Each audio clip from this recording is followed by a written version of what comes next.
बाढ़ और राहत बचाव कार्य। एक बार की बात है, महाराज कृष्णदेव राय के राज्य विजयनगर में बहुत भयानक बाढ़ आई। इस बाढ़ में राज्य के कई गांव डूब गए। इस वजह से राज्य का काफी नुकसान हुआ। इस प्राकृतिक आपदा के बारे में जब महाराज कृष्णदेव राय को पता चला तो उन्होंने एक मंत्री को फौरन बाढ़ से पीड़ित लोगों की मदद करने का आदेश दिया और कहा, बाढ़ से हुए नुकसान को पूरा करने के लिए जितने भी धन की जरूरत हो वह उसे शाही खजाने से निकलवा ले, मगर जल्द से जल्द सभी पीड़ितों की सहायता की जाए। साथ ही कृष्णदेव ने मंत्री से बाढ़ की वजह से टूटे पुल, सड़क, लोगों के घरों की मरम्मत कराने को भी कहा।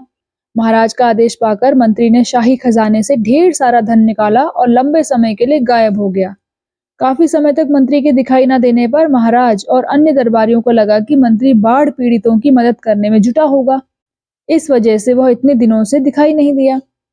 मगर तेनालीराम को मंत्री का लंबे समय तक गायब होना हजम नहीं हुआ, इसलिए तेनालीराम ने मंत्री के गायब होने की असली हकीकत जानने का मन बनाया। इसके बाद से तेनालीराम रोज की तरह दिन में दरबार पहुंचता और रात को राज्य में शामिल सभी गांवों में घूमकर किए गए राहत कार्य का मुआयना करता। कुछ हफ्तों के बाद एक दिन मंत्री जी दरबार में हाजिर हुए और गांव में किए गए अपने काम को महाराज कृष्णदेव के सामने बढ़ा चढ़ाकर बताने लगे। यह सब सुनकर महाराज और दरबार में मौजूद अन्य मंत्री बहुत खुश हुए। सभी ने मंत्री के काम की काफी प्रशंसा की। वहीं तेनालीराम ने भी सभी के सुर में सुर मिलाते हुए मंत्री की प्रशंसा कर दी। कुछ देर बाद जब दरबार का कार्य खत्म हुआ, सभी दरबारी अपने अपने घर चले गए, लेकिन तेनालीराम वहीं अपनी जगह पर बिल्कुल शांत बैठा रहा।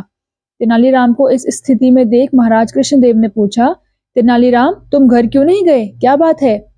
इस पर तेनालीराम बोला, महाराज, मंत्री ने राज्य में जो राहत और बचाव कार्य किया है वह अपनी जगह है, लेकिन यदि आप प्रजा से मिलेंगे तो उन्हें इससे ज्यादा खुशी होगी।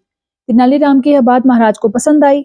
उन्होंने अगले दिन ही तेनालीराम के साथ बाढ़ प्रभावित क्षेत्रों का दौरा करने का फैसला किया। अगले दिन सुबह होते ही महाराज और तेनालीराम बाढ़ प्रभावित क्षेत्रों का दौरा करने के लिए तैयार हो गए। दोनों ने अपने अपने घोड़ों की सवारी की और आगे बढ़ने लगे। कुछ दूरी पर महाराज रुक गए और चौंक कर तेनालीराम से पूछा, ये शाही बाग में लगे सुंदर पेड़ और फलदार वृक्ष कहाँ गए? तेनालीराम ने कटाक्ष करते हुए कहा, हो सकता है महाराज यह पेड़ बाढ़ के साथ बह गए हो।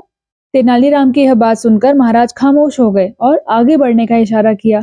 दोनों कुछ दूर आगे बढ़ ही पाए थे कि महाराज की नजर वहां मौजूद नालों पर पड़ी। नालों पर मंत्री जी को पुल बनवाने को कहा गया था, लेकिन वहां पुल की जगह पेड़ों के तने डाले गए थे। महाराज समझ गए कि मंत्री ने शाही बागों के वृक्षों के तनों को नालों पर डलवा दिया है। तभी तेनालीराम ने चुटकी ली और बोला, महाराज, हो सकता है कि बाढ़ के कारण पेड़ के तने यहाँ आ गए और अटक गए।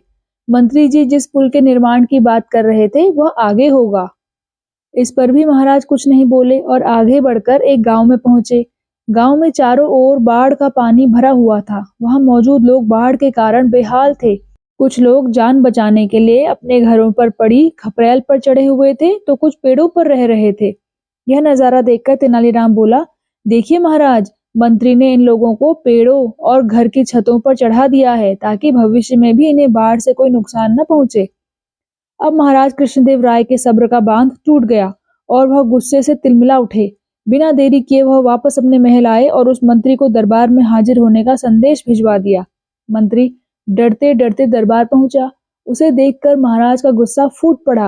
उन्होंने मंत्री को खूब फटकार लगाई और जल्द से जल्द सारा धन शाही खजाने में जमा कराने का आदेश दिया।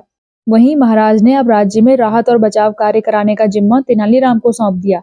साथ ही उसे धन के हिसाब किताब का भी काम दिया और मंत्री किनारे पर मुंह लटकाए खड़ा रहा।